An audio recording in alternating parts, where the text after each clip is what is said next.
Welcome to Darkiko Horror Storytelling Show like every other day.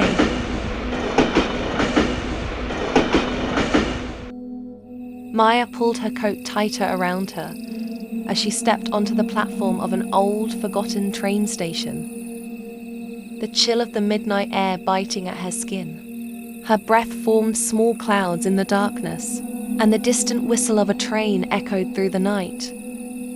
Eerie signal calling her forward. She missed the last bus home and decided to take this train, one she had never seen before, the Midnight Express. It was said to only run on the coldest nights and appeared as if summoned by an unseen force. The platform was deserted, the lights flickering like dying stars above her. She glanced at her watch. It was 12:05 am. With each second that ticked away, the shadows seemed to deepen and stretch ominously.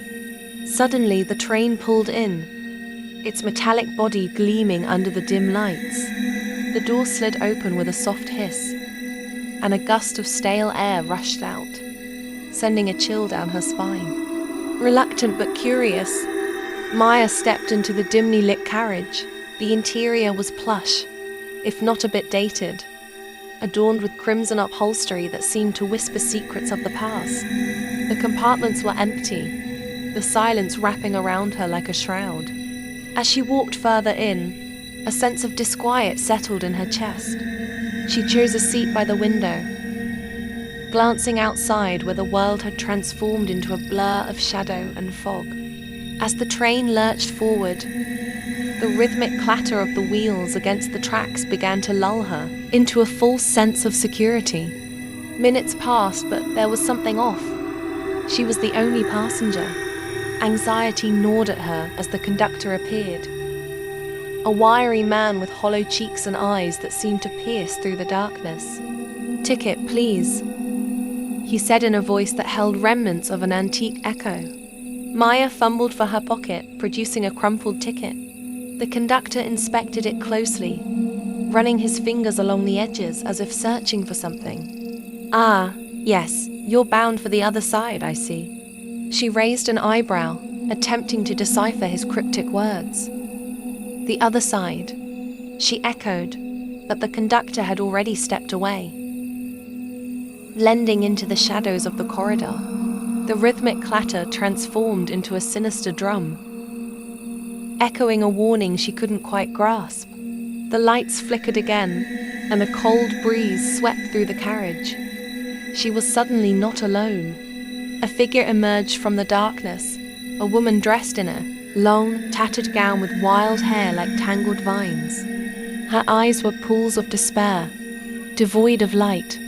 "Help me," she whispered, her voice a haunting melody of sorrow. "He won't let you leave."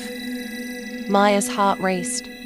She squinted into the shadows, searching for the conductor who had first appeared.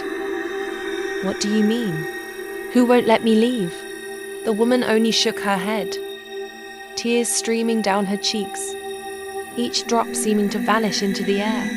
The train lurched, unexpectedly, and Maya felt a jolt of fear. She recalled tales of ghost trains, speaking of individuals trapped in an eternal journey, never able to escape.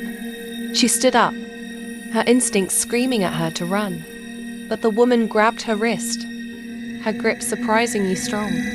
"You mustn't. If you do, it will find you," she rasped, her eyes wide with a feverish intensity. Panic surged through Maya. The tension in the air thickened, an invisible force pressing down on her chest. Suddenly, the scenery outside the window changed.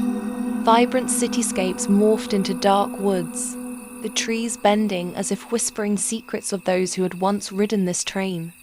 An otherworldly glow illuminated the tracks ahead, revealing ghostly figures along the edges. Faces filled with anguish and longing floated beside the train, their mouths moving soundlessly, screaming for escape. "This is not just a train," the woman continued. "It's a bridge between worlds, and they want you to join them." Maya shook her head, desperate for clarity as a sense of dread tightened around her heart. Then, like a cold gust, the conductor reappeared. "It's time," he announced, his voice like gravel. "You must choose." As the figures outside pressed closer, whispering promises of freedom and belonging, Maya felt the weight of despair wrap around her. She looked back at the woman, searching for help, but found only resignation. "You have a choice. Stay or break the cycle," she cried, just before the conductor's shadow covered her.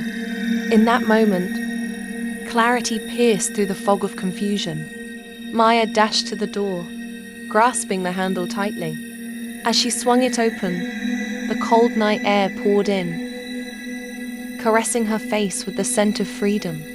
The figures outside gasped, their expressions shifting from despair to hope as they reached out towards her, urging her to leap into the unknown.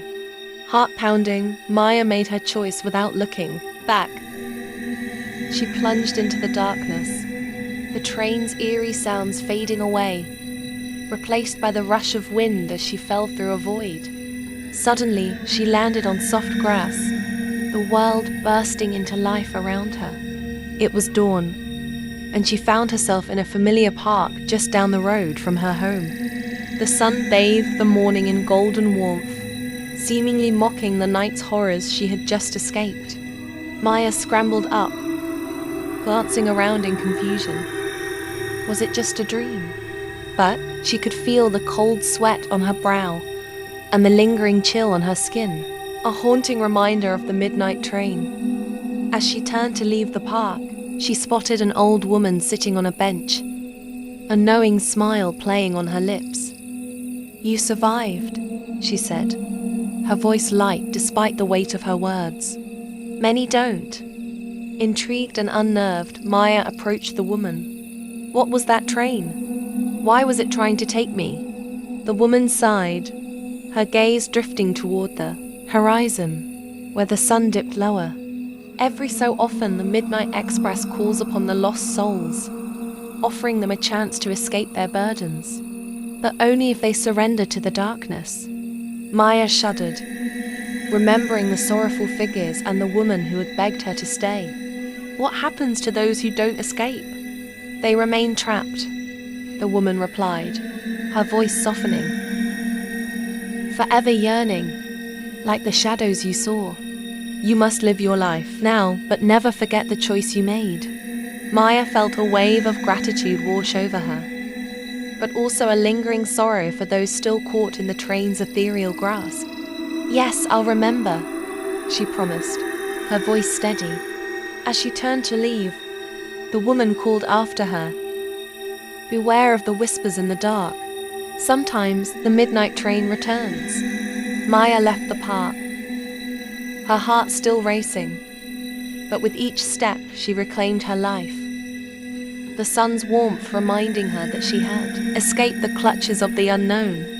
The memories of the train would linger, a haunting melody in the back of her mind. But she was resolute.